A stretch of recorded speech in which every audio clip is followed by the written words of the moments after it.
Alright, hello there everyone! My name is Robert and welcome back to my continuing coverage of the Savage Worlds game system / game framework after our long hiatus. Today we are going to be covering trait tests, combat, and wild cards. Now you may remember, some of you at least, that we made ourselves a steampunk detective character, Sam Merkel, in our last video many months ago. And Sam here is pretty unique in that he is a wild card. All player characters are wild cards, as are a number of the more powerful or notable NPCs you'll run into. Now, wild cards have a few unique abilities that are specific just to them within the Savage Worlds game system, and we'll touch on those as we come across them. But not everyone in the Savage Worlds system is a wild card. In fact, the vast majority of the people you'll run into are extras, or mooks, or a number of other terms depending upon which format and system you're running in. Extras have traits, just like wildcards do. They can attack and deal damage in combat, just like wildcards do.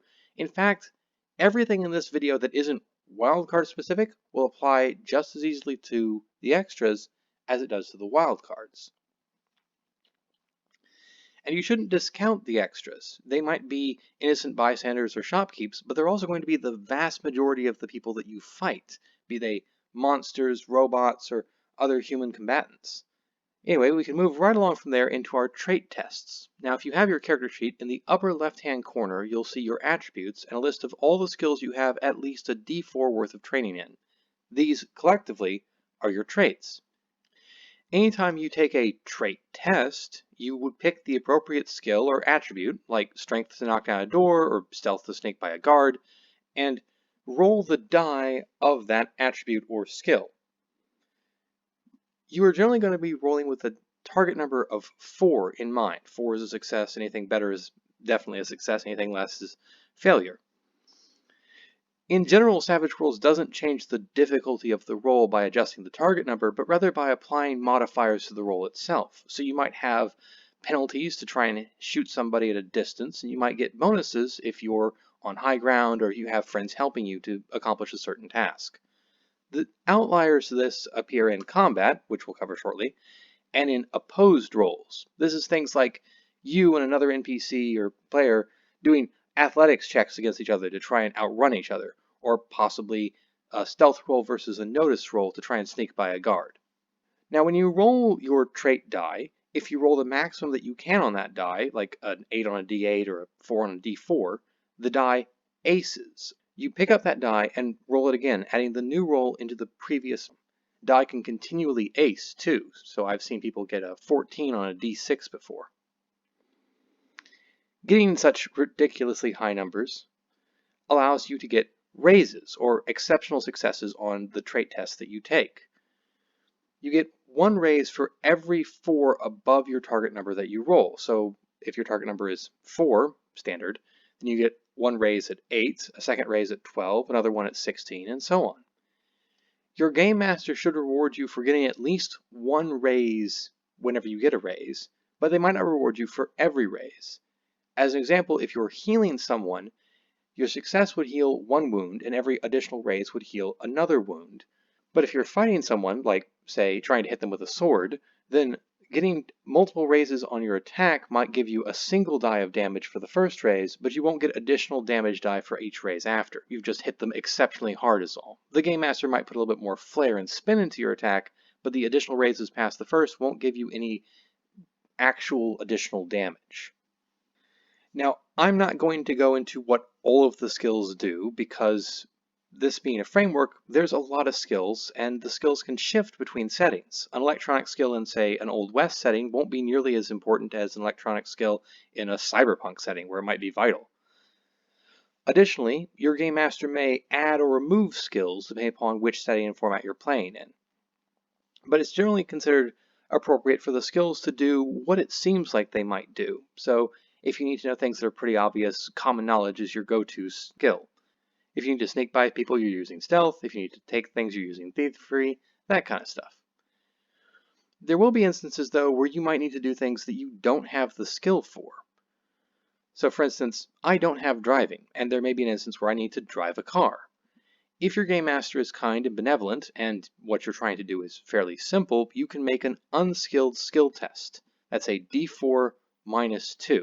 Now, with a target number of 4, you're really hoping to ace on the die. And since it's a d4, you have a 1 in 4 chance to do so. So it's not entirely outside the realm of possibility. But as a wild card, your player characters have a few extra abilities that the extras don't. First off, anytime any wild card makes a trait test, they also throw their wild die. This is usually a d6, though it can increase through a number of other means. Your wild die acts as a replacement die. If you roll higher with your wild die than with your trait die, then you can just swap them out. Additionally, your wild die can also ace, like your trait die does, allowing you to get ridiculous successes on that. Additionally, wild cards have something called benefit points, or bennies. Players get 3 benefit points at the start of every game session, and game masters get 5, but they have to split those between all the wild cards they control.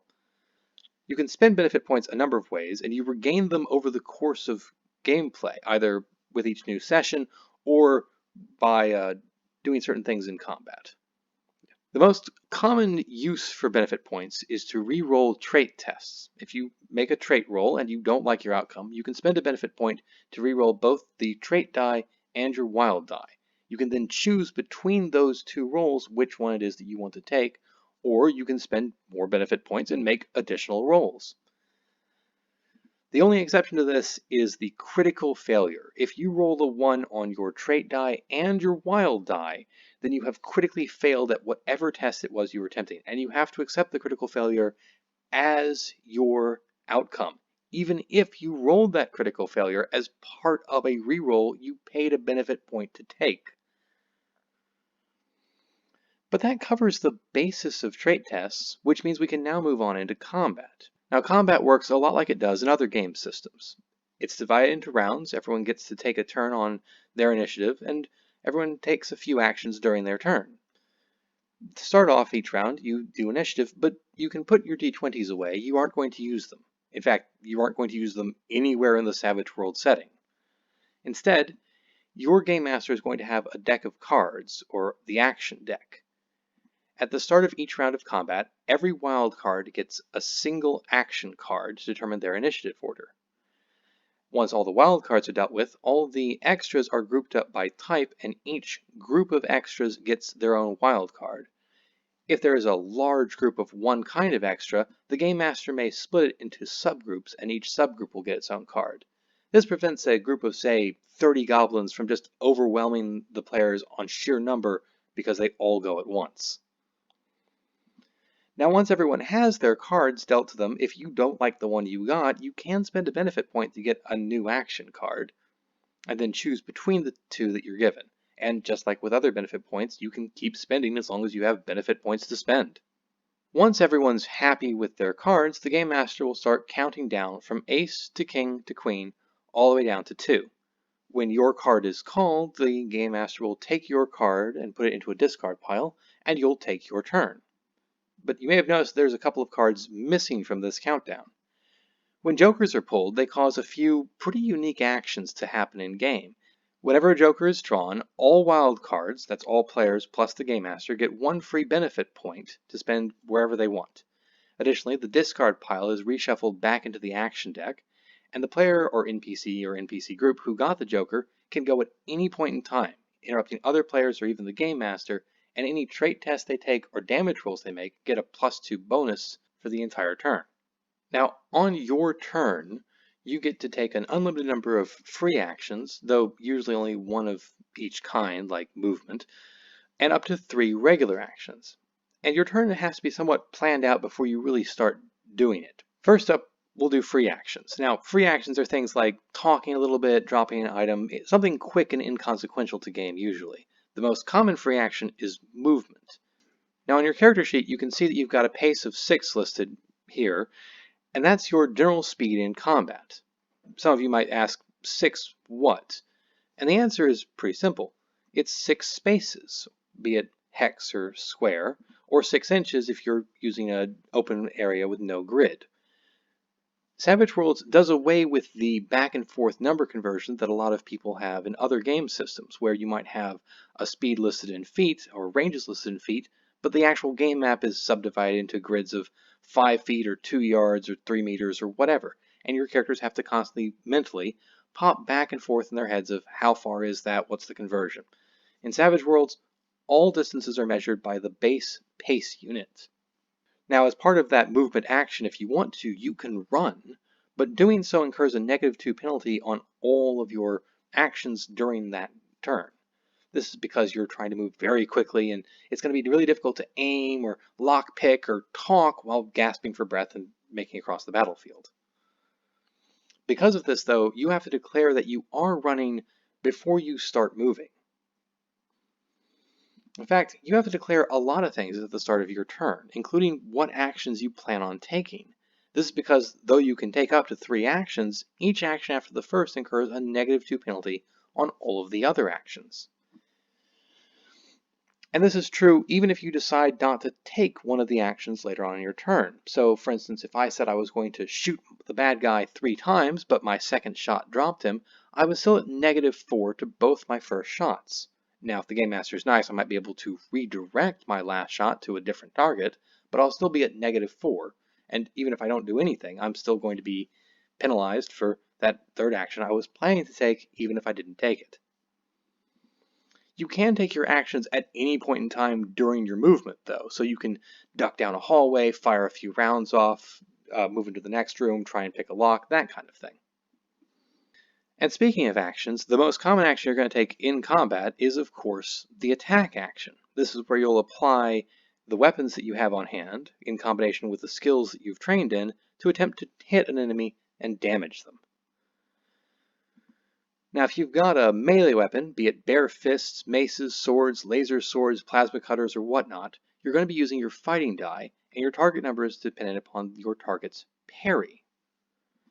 If you're using anything that fires a blaster or a bullet or an arrow of some kind, such as bows and laser weapons, you're going to be using your shooting die.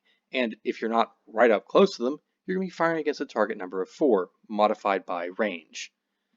Thrown weapons, such as spears and grenades, though, use your athletics die rather than your shooting, because it's more of a physical feat rather than the actual targeting.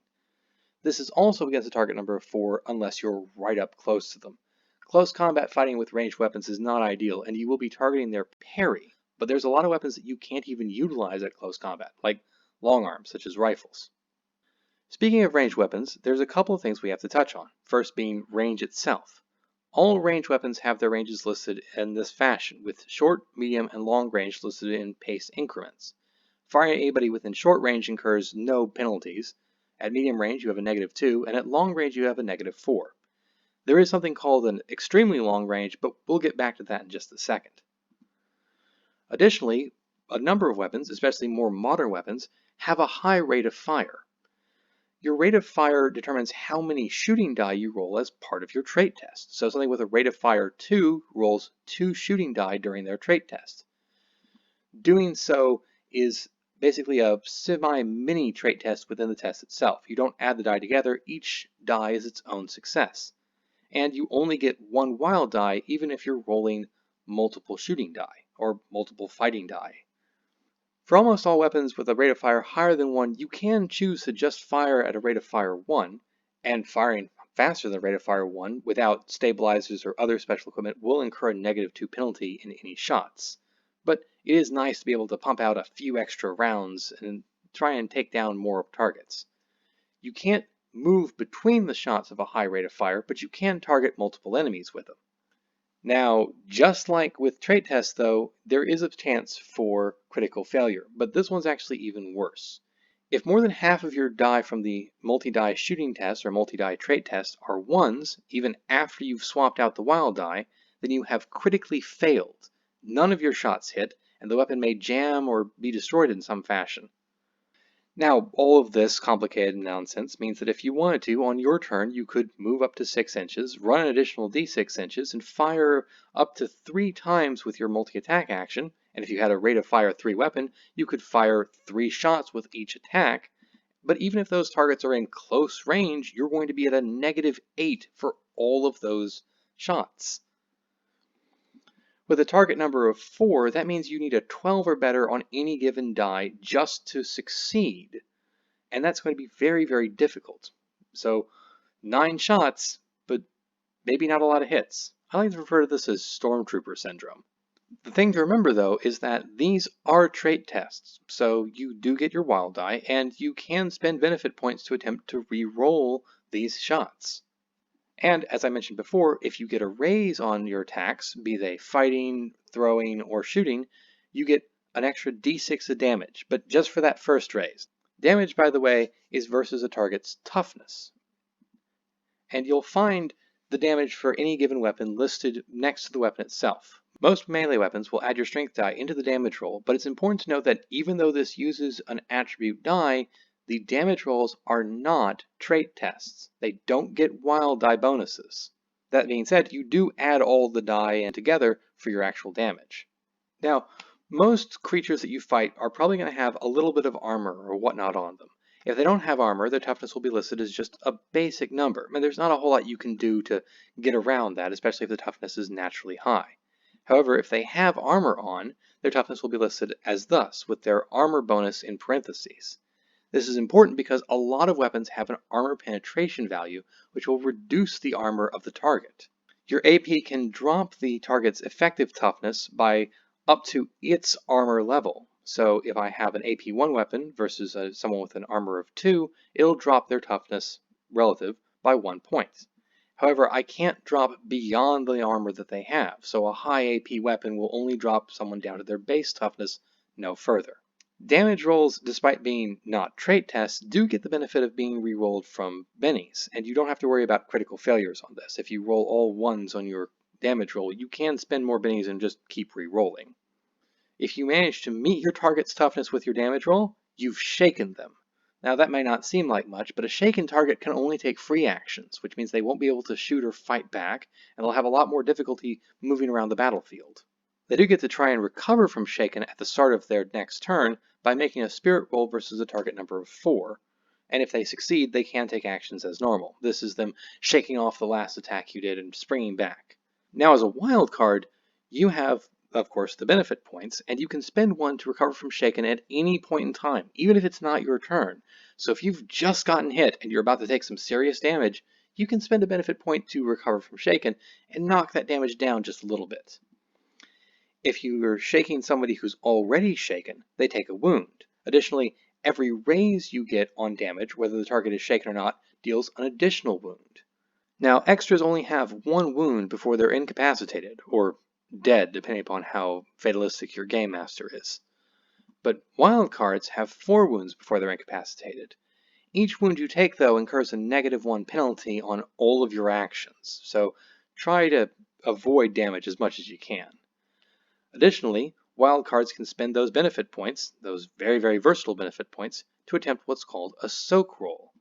As soon as you take damage, you make a vigor roll versus a target number of 4.